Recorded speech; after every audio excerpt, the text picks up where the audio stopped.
그럼에도 불구하고 이제 가벼운 추행이었기 때문에 그냥 훈방 조치가 된다던가 하는 것 때문에 아이가 왜 그 아저씨가 또 풀려났냐라는 그렇죠. 걸로 충격을 받기도 했거든요. 네. 사실 성범죄 기소율이 한 10%도 안 된다라고 흔히 얘기하는데 우리나라 일선에서 이제 이런 일들을 사건을 다루시는 분들 얘기로는 한 100건 기소해봤자 한 2~3건 유죄 판결 나오기가 어렵다. 그리고 여성가족부 통계를 봐도 이제 성범죄자들 재판 결과를 봤을 때 이제 뭐 무죄라던가 집행유예 이런 식으로 한 61.6%는 무죄로 이제 아니면 바깥으로 그냥 풀려나와서 이제 어떤 구속이 안 된다라는 수감이 안 되는 미수감자가 높다라는 게 참 문제일 것 같습니다. 네. 아니 이렇게 뭐 처벌 수위가 낮다라고 한다면 결국은 사회적인 약자인 어린이나 여성들이 알아서 조심해라. 결국은 이거잖아요.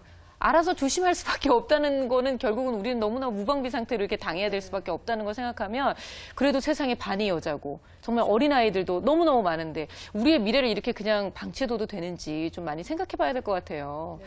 그리고 이제 정말 좀 아까 어머니께서 얘기하셨지만 온통 CCTV를 다 달았으면 좋겠다.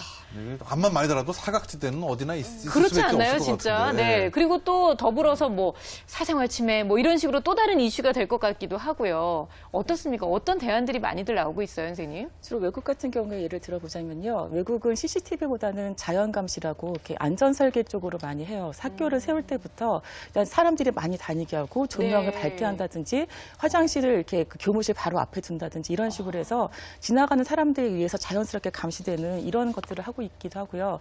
그다음에 계속 말씀드렸지만 아이를 혼자 두는 것은 아동학대로 처벌을 받아요. 네. 그러니까 작년에 제가 뉴욕 출장 갔을 때도 같이 가셨던 분이 실제로 목격한 건데요.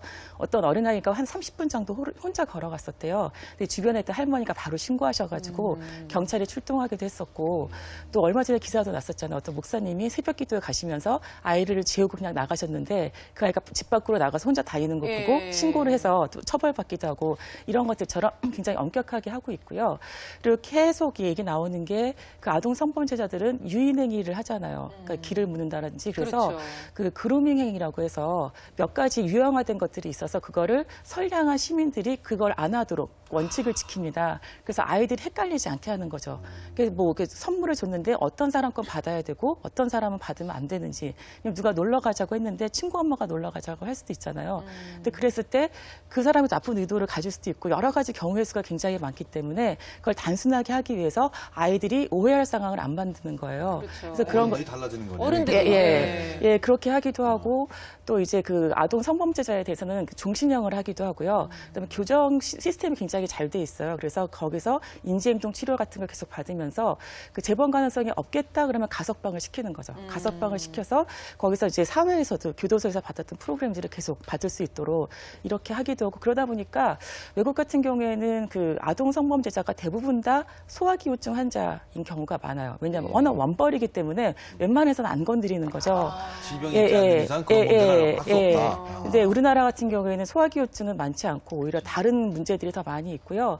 아동 음란물에 대해서 굉장히 엄격하죠. 그래서 뉴질랜드 같은 경우에도 제가 직접 여쭤보기도 했는데 공항에서 랜덤으로 그 노트북을 검사를 해가지고 네. 그 안에 아동 포르노가 있으면 그냥 바로 출국 조치를 하기도 하고요. 예, 그 굉장히 엄격하게 하고 있습니다. 실제로. 예. 정말 우리가 뭐 인권에 대한 생각들 많이 하고 있고 많이들 얘기들을 하고 있지만 정말 피해자를 위한 인권, 가해자를 위한 인권 어떤 건지는 정말 모든 사회가 함께 고민해 봐야 되는 부분인 것 같습니다. 자, 우리나라한테는 지금 말씀하셨던 미국의 경우, 뭐 다른 선진국의 경우가 좀 먼 얘기가 아닌가, 언제쯤 우리한테도 이런 미래가 다가올까 좀 기대가 되기도 하는데요. 미국의 경우를 다시 한번 화면으로 만나보도록 하죠.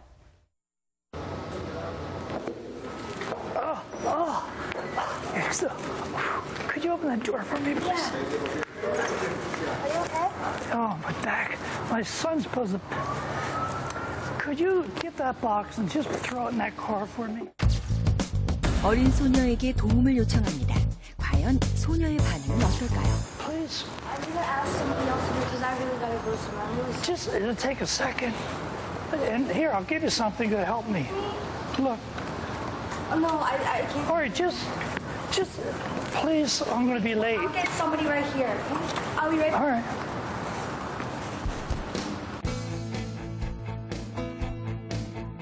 이번엔 미국의 초등학교로 가보겠습니다. 얼핏 보면 한국의 여느 등교 모습과 크게 다르지 않습니다.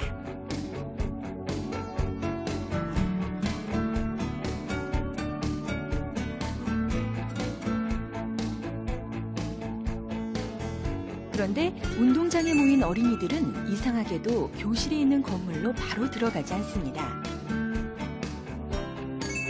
텅 빈 건물은 어린이들에게 위험한 장소다. 시간이 되면 다 같이 들어가야 안전하다는 것이 이 학교의 생각입니다. 사방이 탁 트인 운동장에서도 안전교사들이 함께합니다. 어린이는 단 1분이라도 혼자 두지 않는다.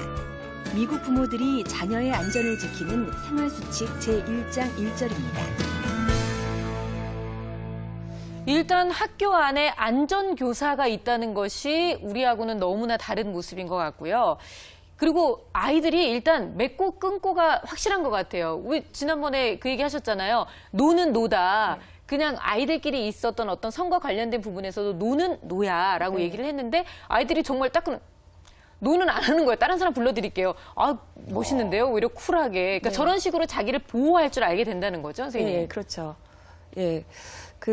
사실, 그러니까 어린 아이들 같은 경우에는요, 교육을 하는 게 뭐 안 돼요, 싫어요 이런 교육도 네. 굉장히 중요하지만 사실 말해도 괜찮다라는 교육도 굉장히 중요하고 이런 예방하는 게 중요하다고 했잖아요. 사실 미국 같은 경우에는 죄송합니다. 미국 같은 경우에는 아이를 혼자 두지 않잖아요. 네네. 근데 우리는 그게 어렵다 보니까 워킹 스쿨 버스 그래서 아이를 한꺼번에 막 일정 지점에 모아놓고 등교를 시키는 이런 것들을 하기도 하고 예. 그리고 또 그 성폭력을 예방하기 위해서 어떤 교육을 할 때 그런 얘기도 많이 하죠. 그러니까 헷갈리지 않게 한다고 했잖아요. 그래서 낯선 사람이 어떤 어른들이 아이들한테 도움을 청하는 것은 그 의심해도 괜찮다. 네. 이런 얘기를 할 수도 있고요. 예.